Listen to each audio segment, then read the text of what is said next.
घर को भी संभालने, परिवार में भी, और आके संत बन के बैठ जाए, नहीं, एक ही काम है।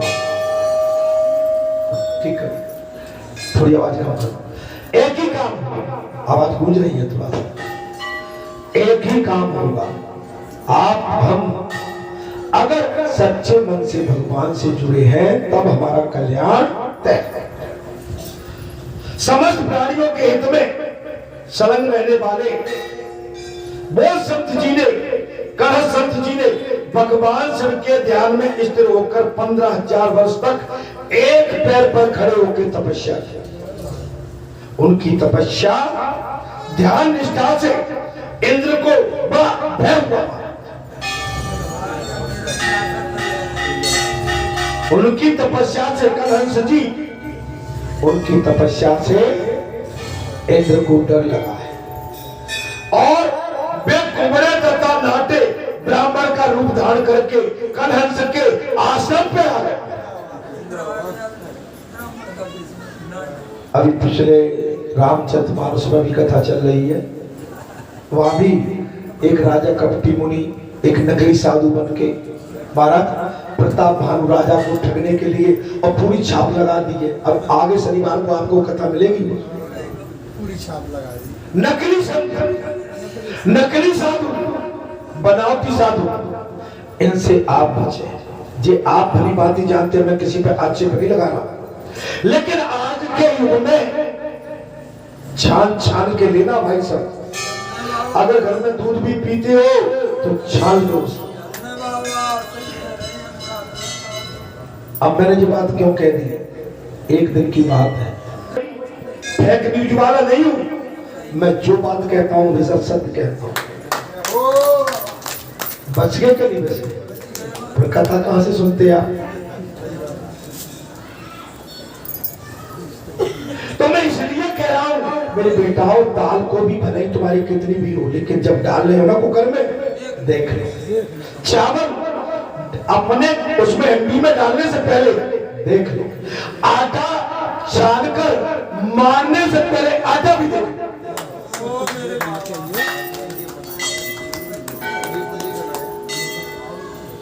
बंदे की पीली बनाई धत्तई, दीदी जी फोन चार्ज कर मोबाइल, दीदी जे, दीदी वो दीदी टप और दीदी ले।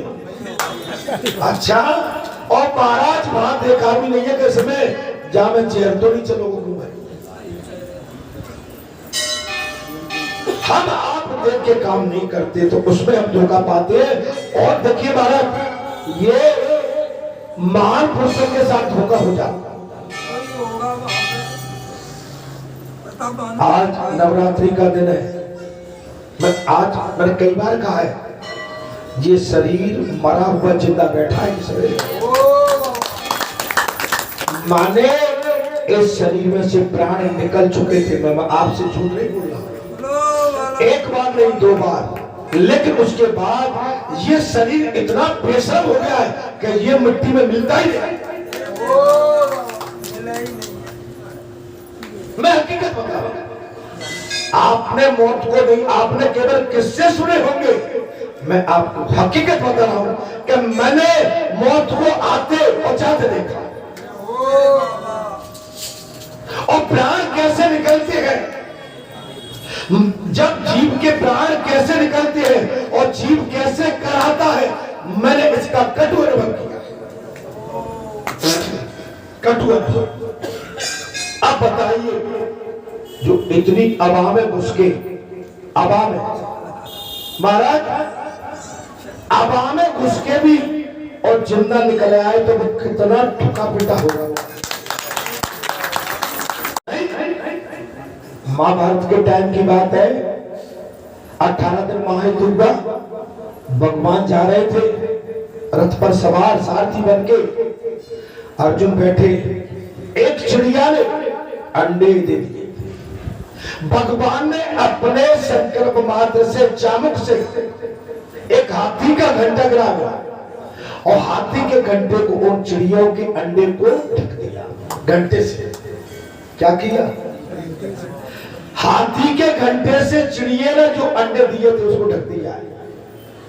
ठीक है, 18 दिन महायुद्ध होगा। युद्ध समाप्ति के बाद जब भगवान अर्जुन के साथ लौटने लगे महाराज, भगवान को ध्यान आ गया, अरे वो जो मैंने संकल्प मात्र से हाथी के घंटे से जिन अंडों की रक्षा की थी, अगर मैं चूक कर गया तो उसी में मर जाए। और जब जाए भगवान ने चाबुक से जब घंटे को पलटा तो देखे उसमें चिड़िए के बच्चे।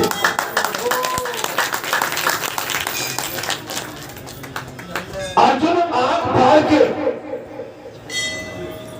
अर्जुन ने आंख फाड़ के बोले प्रभु ये कैसे बच गए? बोले बात जिसने तुमको बचाया उसी ने इनको बचाया।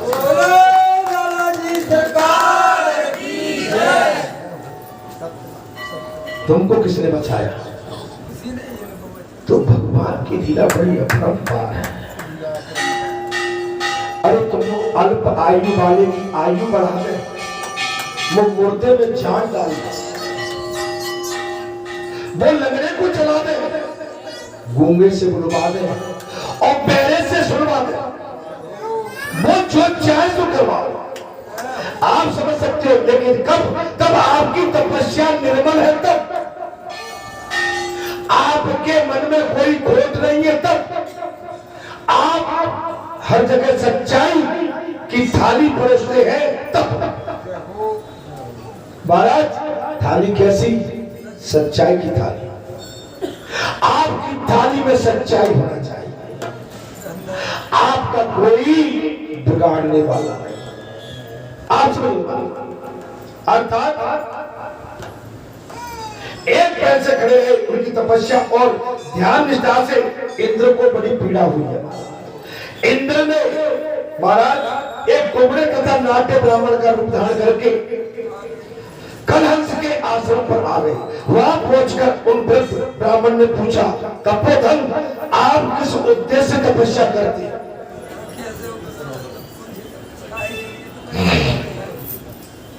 बोले आप किस उद्देश्य से तपस्या कर? अच्छा आप सबका क्या उद्देश्य, सही से बताओ तपस्या। चलिए आपका क्या उद्देश्य है? ये तो नहीं बता पाएंगे, मैं आज आपसे पूछ लेता हूं। आत्मा से अगर आप तो मैं बस आपके जीवन रहे तो आपके चरणों में बैठा रहा।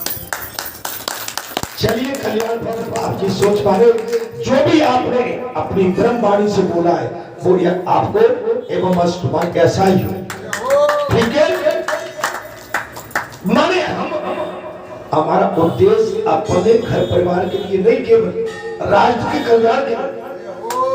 हमारी तपस्या राष्ट्र कल्याण के लिए। मैंने अपना जीवन अकेला बना लिया तो इसमें क्या क्या मतलब? जीवन जब है, जब हमारे साथ अनेकों का जीवन भी सफल हो जाए।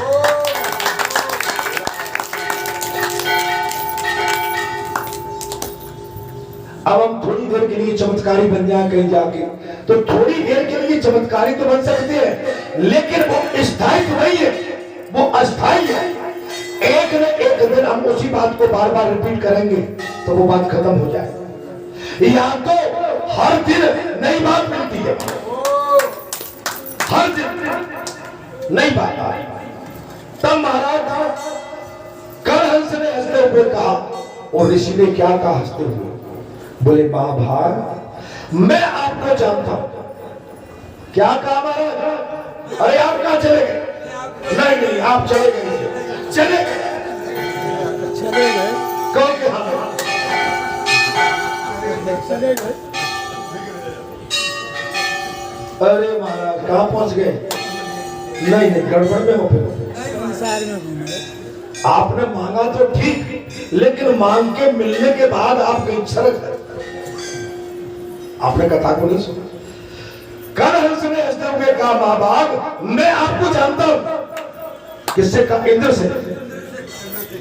तुम भले ही लगड़े लूड़े नाटे और ब्राह्मण का भेष धर के आए हो, लेकिन मैं तुम्हें जानता हूं। पहचान लिया करिए, आप समझ लो। देखो जो पॉइंट सही लगाए महाराज, आप बात नहीं पढ़ना।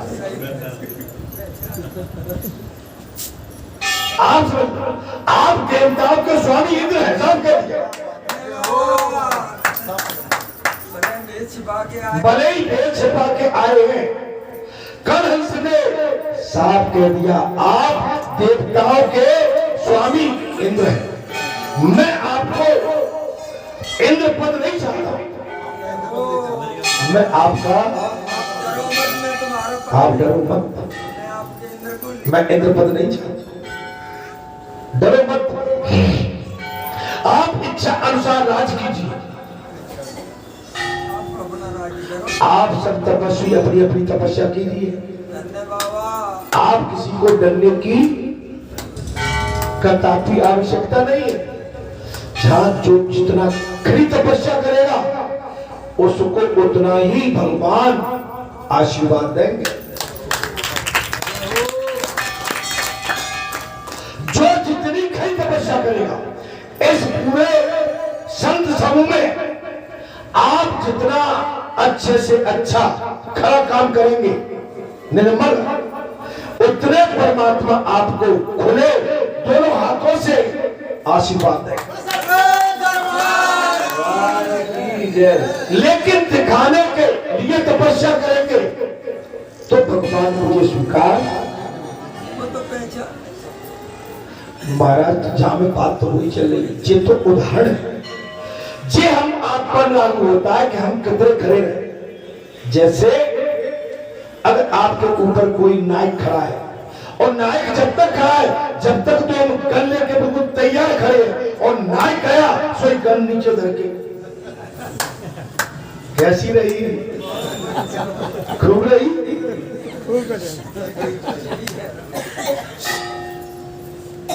ऐसे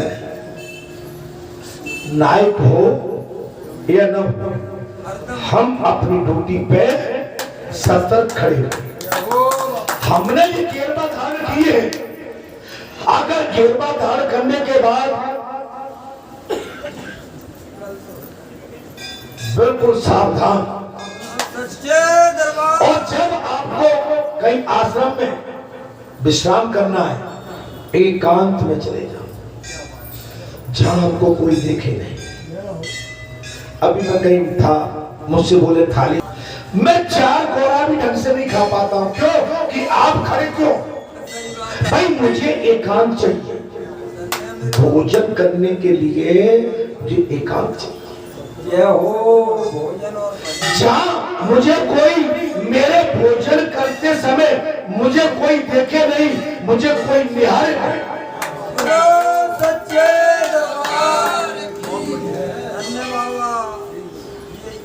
अब आप कहो कि भीड़ लगा के खड़े हो, तो भाई मैं कर तो रहा हूं, लेकिन वो भीतर मन से सक नहीं आएगा।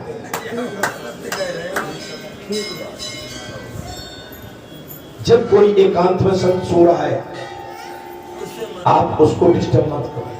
आप किसी के घर जा रहे हो, भले ही वो आपकी माँ लगते हैं, पिताजी लगते हैं, एक कमरे में लेटे हुए, लेकिन उसके बाद भी दिमाग बजाओ। आपका ये नहीं है कि बगैर पूछे आप खुश हैं।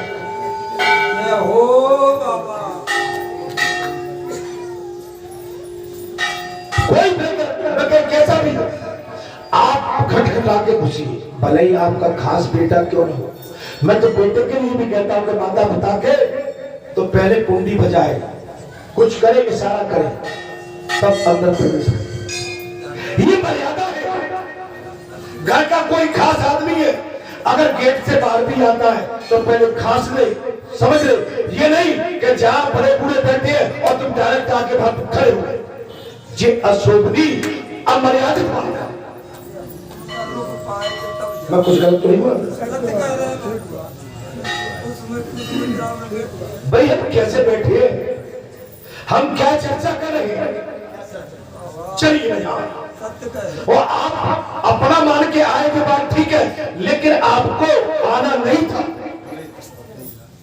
अब मैंने ये बात क्यों कही? पंचाली थी, 5 पतियों की पत्नी, लेकिन ये उनको निर्णय दिया गया था कि जब एक की खड़ाऊ उतरी रहे तो दूसरा प्रवेश करेगा। तो ये साथ क्या था यार? तुम तो कहाँ भाई, मैं जानता नहीं हूँ, मैंने ऐसे कह दिया। नहीं महाराज जी, हकीकत सत्य है।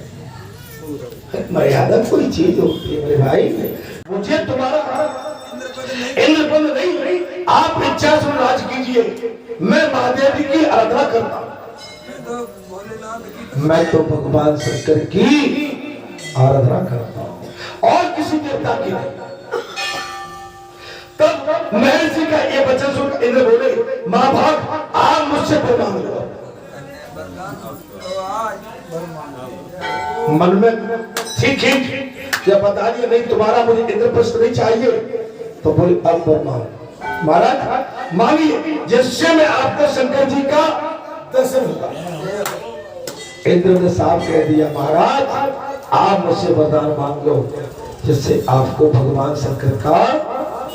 तब कलहंस जी ने, उस ऋषि ने कहा, देवराज मैं भगवान शंकर को छोड़कर और किसी देवता से वरदान की याचना नहीं करूंगा।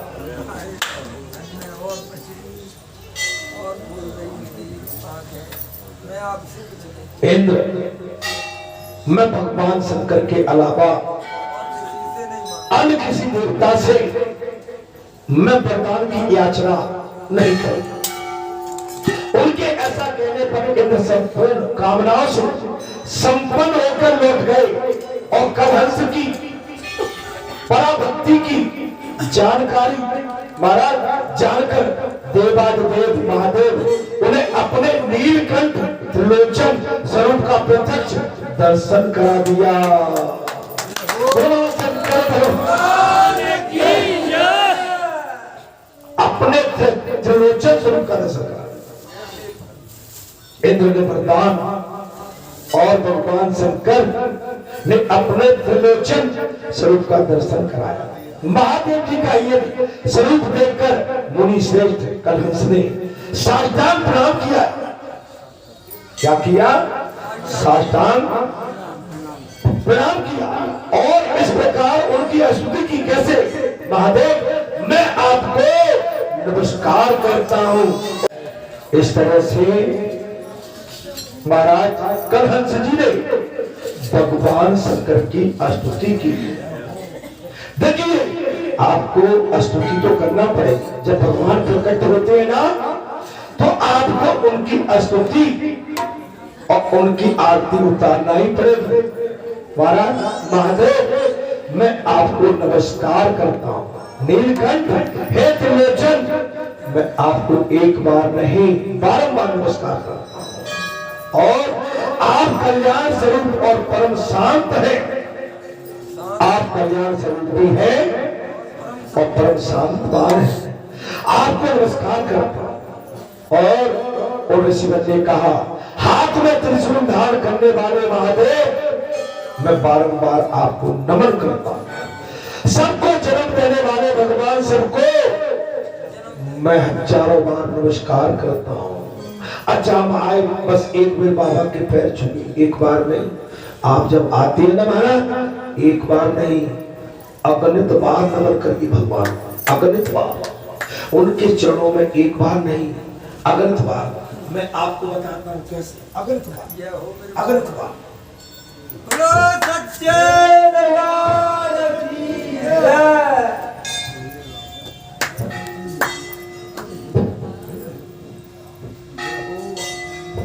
अगणित बार नमन करें।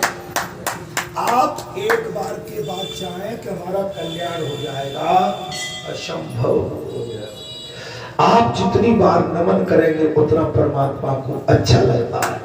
जितना आप झुकेंगे भगवान उतने आपके लिए झुक जाते हैं। आप झुकेंगे नहीं तो परमात्मा फिर आपके लिए नहीं झुकेंगे। आपके अंदर नमन होना चाहिए। नमन। आप किसी लकड़ी पर निशाना साधने के लिए तीर कमान और प्रत्यंचा रस्सी बांधते और प्रत्यंचा तब चढ़ेगी जब लकड़ी में नमन होगी। निशाना भी जब सही लगेगा जब प्रत्यंचा को खींच के निशाना लगा। अब आप वैसी सूखी साखी वो बगल लपनी तो टूट जाएगा। महाराज सही निशाना नहीं। सही निशाना आप में हम में अभी कमी है। आप ऊपर ही ऊपर तैर रहे हैं। धन्यवाद। कहां तैर रहे हैं? ऊपर। अभी दरिया की गहराई कितनी है किसी को पता नहीं। भक्ति की गहराई अथाह है, अनलिमिटेड है, इसकी कोई लिमिट नहीं। हम कुछ 2-3 चौपाई पढ़ के अगर चाहे कि हमको पूरा ज्ञान हो गया तो फिर ज्ञान ही नहीं कहेगा। ज्ञान तो एक जन्म नहीं कई जन्मों में भी नहीं पूरा हुआ। हमेशा जीव अधूरा रहता है और जिस दिन जीव पूर्ण हो गया तो उसको तो ब्रह्म की उपाधि दे दी जाती है। उल्टा नाम जपा जग जाना वाल्मीकि भय। वाल्मीकि ब्रह्म कब बने? तब तपस्या के लिए बैठ गए और तपस्या में इतने लीन हो गए कि ब्रह्म से अपना नाता जोड़ दिया। कई वर्षों बीत गए, 1000 वर्ष, और वाल्मीकि जी के शरीर पर दीमक चढ़ गई, मिट्टी का छता बना दिया। महाराज ऐसे ही नहीं होती तपस्या। अपना सर्वस्व दे, सर्वस्व, अपना तन मन धन। भगवान कब खुश रहते हैं? तन मन। अब कहेंगे धनमत भाई धन आपका नहीं है। धन आप हम लेके नहीं आए थे, धन तो आके हमको मृत्यु लोक में ही प्राप्त हुआ है। अर्थात हाथ में त्रिशूल धारण करने वाले महादेव आपको नमस्कार। आपको जन्म देने वाले भगवान सबको नमस्कार। सबको जन्म देने वाले, क्या बात कही? सबको जन्म देने वाले भगवान आपको प्रणाम, जिनका दूसरा कोई स्वामी नहीं है। आप तो छाप लग गई। जिनका दूसरा उनके ऊपर कोई स्वामी है, उन महेश्वर को मैं बार बार नमन करता हूं। महादेव इत्यादि नामों से जिनकी स्तुति की जाती है, मैं उन भगवान त्रिलोचन को नमन करता हूं। ओम ओम महाराज क्या कहा? ओम कल्याण की प्राप्ति करने वाले देवता शिव को नमस्कार करता हूं। भूलोक, भूलोक, स्वर्गलोक, चंद्रमा, रुद्र, अंधकार और प्रकाशमान सूर्य जिनके स्वरूप है। क्या क्या है महाराज? देखिए, भूलोक और भूलोक और स्वर्गलोक, चंद्रमा, रुद्र, अंधकार और प्रकाश और सूर्य जिनके स्वरूप है, सब भगवान के स्वरूप है। जो भयंकर प्रलयंकर अग्नि है, प्रलयंकर अग्नि, उन भगवान महेश्वर को मैं नमन करता हूं। पंचमुख संभो आपको नमस्कार। पंचमुख शंभो, देखिए बढ़िया कथा मिली है भगवान शंकर की। पंचमुख शंकर आपको नमस्कार। जो भयंकर महाशिव आपको नमस्कार।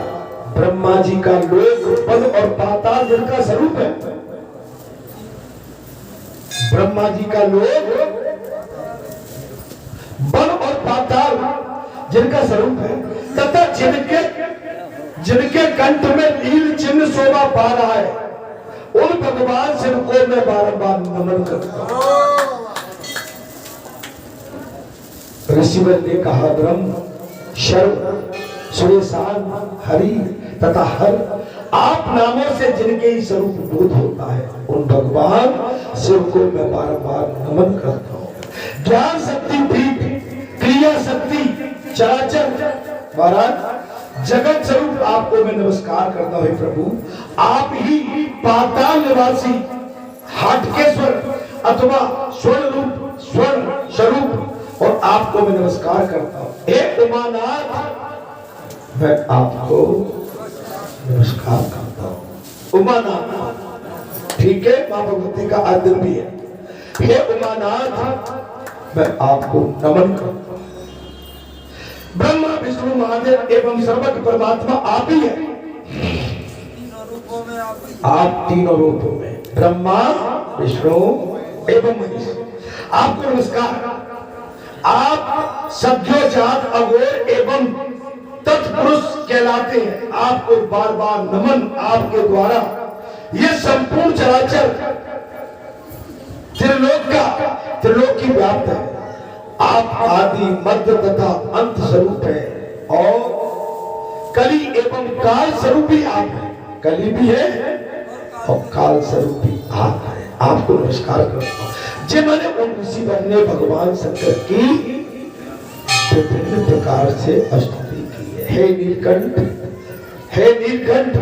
और आधा उमा वल्लभ है। आप आधा उमा वल्लभ स्वरूप है। आपको नमस्कार करता हूं।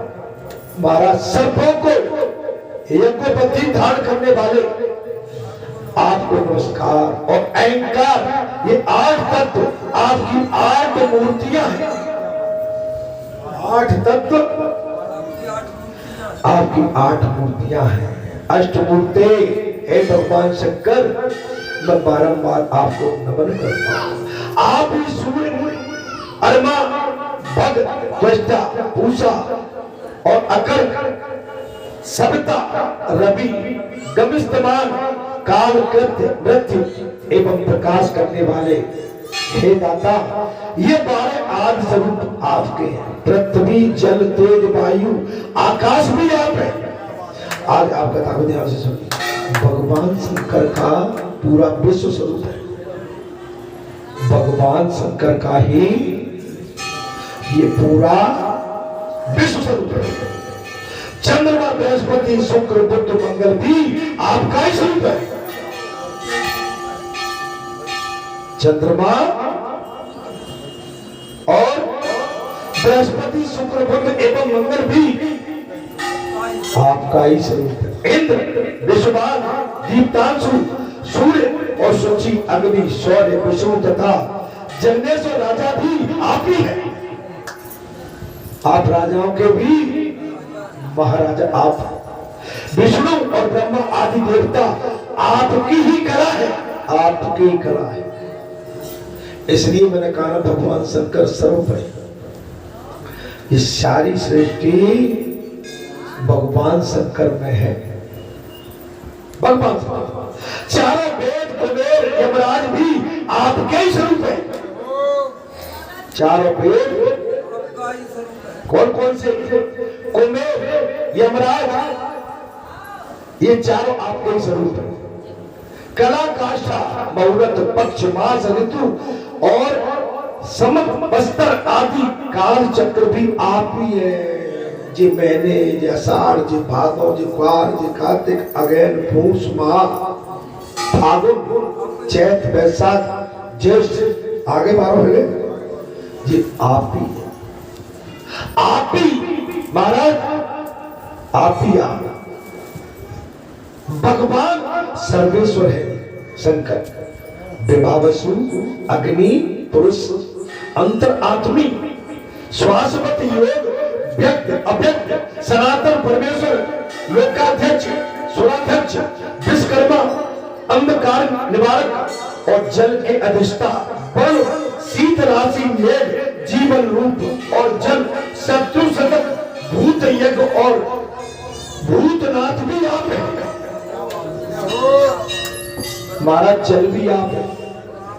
तो एक बात बताओ, फिर जल का कर क्यों लेते हैं महाराज? नहीं, मैंने जो बात कही आपको सभी के लिए मिली बात। जल का कर लेना चाहिए, नहीं लेना चाहिए। चलिए हमने कुछ कर लिया। अच्छा, कुछ उपकार परोपकार भी होना चाहिए। आपके घर में ट्यूबवेल लगा है, अरे भैया कोई बगल वाले खेत वाले तो कह दो ले लो भैया। एक बात जरूर है कि बिजली का बिल आए तो थोड़ा बहुत उसमें सहयोग करें। बात वो समझ में आती है।